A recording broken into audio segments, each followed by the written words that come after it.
Don't forget to check out and grab your copy of our 2 newly released books, Football: A Love Story and What Did Football Teach Me? These books feature over 100 stories from current and former coaches, players, executives, and entertainers from across the football landscape, describing what got them involved in the game, what they love about it, and what life lessons the game taught them. You can find your copy or order your copy from our website at footballgameplan.com/books. Before we get to the report, if you like our style of video and analysis, feel free to show support for Football Game Plan by dropping by our YouTube channel at youtube.com/footballgameplan and leaving a little something in the tip jar. Every little bit helps us as we continue to improve the quality of our videos and the coverage we enjoy bringing you guys each and every time we put out a project. Thank you again for your support.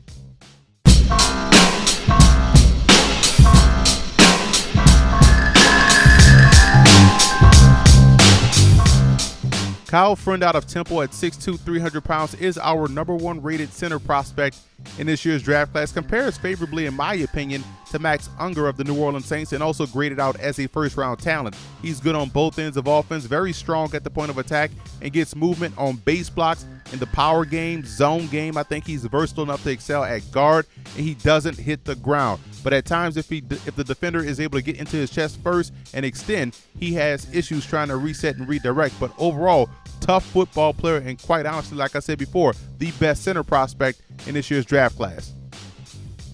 Max TUERK out of USC is a player that I really like. Outstanding athleticism. He's great on pulls, pins, and traps. He delivers a good pop upon contact. And also, when you look at him blocking, he blocks through the whistle, which is all you ask your offensive lineman to do. Now, he can be late with his hands, which allows the defender to get into his chest and control him. And also, he's coming off that injury. But when he's healthy, and if he's at 100% by the time training camp starts, this is a guy that compares favorably to Marquise Pouncey of the Pittsburgh Steelers.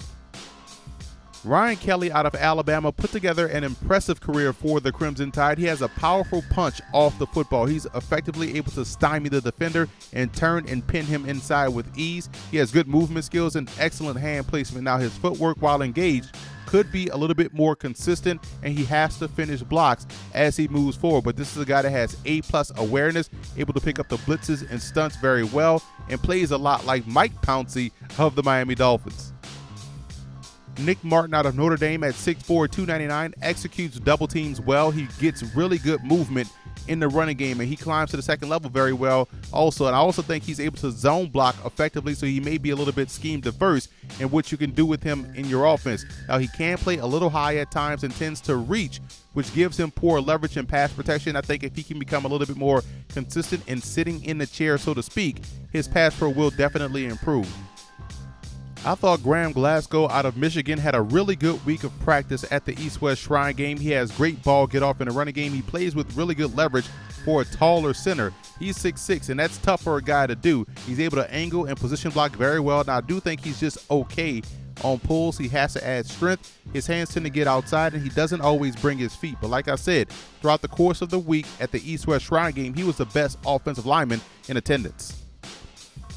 Jack Allen out of Michigan State reminds me a lot of Braxton Cave when he came out of Notre Dame. He shows a really good ability to reset his hands. He keeps his feet moving as well, and because of that, he's able to turn, cut off, and reach block extremely well. Now, he blocks through the whistle, which is, again, exactly what you want your offensive lineman to do, so he competes very well. Now, he's not overly powerful or stout at the point of attack. He has to get quicker with his hands in order to keep the defender at bay. If he doesn't win first, he tends to struggle because guys get to his chest and are able to control him. But again, when you have that hustle and block through the whistle, that's why he was one of the best center prospects in college football this past season.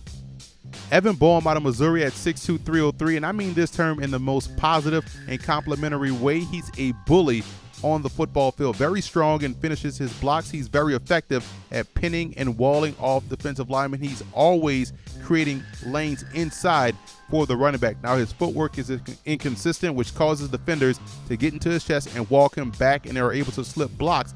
I think he's more of a power guy as opposed to a zone guy because of how he plays the game. He doesn't have the footwork necessarily to excel as a zone center, but as a power center, as a base guy, I think he could definitely have a long and bright future as an NFL player. Austin Blythe out of Iowa is great at attacking half a man and washing him out of the way, and is very good getting out on screens and climbing to the second level. I think he position blocks and angle blocks extremely well. That's why I think he's more suited to be a zone blocking center as opposed to a power gap type of a guy, because he's not overly powerful at the point of attack and can get controlled easily by a defensive lineman. He has to keep his hands perfect in order to win on base blocks. So again, as a zone blocking center, he definitely has a chance. Based off his freshman season, you thought Isaac SEUNALO was headed for stardom at Oregon State, but had some injuries throughout the course of his Beavers career, but still put together enough on film to where he's a draftable prospect, and I really like his game. He has a great initial punch. He gets into the chest of defenders and makes it a wrestling match, which he's going to win 9 times out of 10. He's solid on double teams and is able to climb to the second level extremely well. Now, his footwork is inconsistent. Hand placement is also inconsistent. I also believe because of the injuries, his agility is marginal at best. But if he can be at 100% and get back to what we saw during his freshman campaign when he was a unanimous All-American selection, I think he definitely can continue to grow his game as a pro. And rounding out our list of top center prospects in this year's draft class is DAMIAN out of Alabama State. You see right here in this video, he's at left guard. He's going to be at left guard throughout this video, but I do think as a pro, he'll be better suited as a center. You love the competitiveness. You love the athleticism to get out on pulls, screens. He also does a great job in down blocking. And I think as a center, he can definitely have a lot of success moving forward. Now, where he has to improve, just the overall polish of his game. I think his aggressiveness at times can cause him to whiff on blocks and miss defenders, but he has to clean up that polish. His footwork and hand placement, I think, can also use a little bit more consistency as he makes a jump forward.